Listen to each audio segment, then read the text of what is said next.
insya-Allah nanti uban abang kakak akan jadi hitam tau semula. Dia bukan sebab kita pakai dye, pakai pewarna yang menyaluti kita punya rambut tu. Sebab dia bekerja dari akar rambut, yang mana dia akan naikkan semula warna hitam tu, menggantikan uban kita dari akar. Alhamdulillah, terima kasih atas rahmat Allah.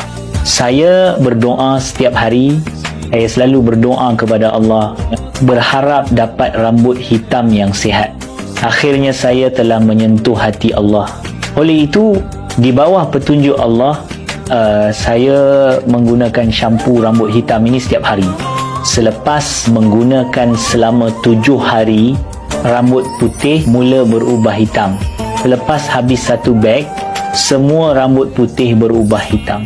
Rambut putih recalcitrant saya telah disembuhkan sepenuhnya. Sekarang semua rambut yang baru tumbuh adalah hitam. Saya sungguh mengesyorkan semua Muslim yang mempunyai rambut putih cubanya. Ia boleh membuatkan anda meninggalkan rambut putih secara langsung.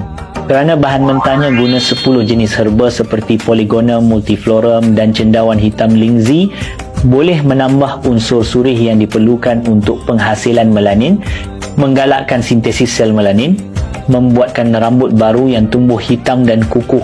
Ia juga telah mendapat pengesahan JAKIM. Anda boleh menggunakannya dengan yakin. Terima kasih kepada Saif Mead. Rambut putih keturunan saya hanya memerlukan seminggu untuk disembuhkan dan rambut hitam baru tumbuh di kulit kepala saya. Pihak jenama juga berjanji, jika selepas guna, rambut putih anda tidak berubah hitam, akan memberikan bayaran balik 1000 kali ganda. Jika ingin memelihara rambut hitam yang sihat, cepat klik link di bawah untuk membuat pesanan. Beli pulang dan cubanya, Allah akan melindungi anda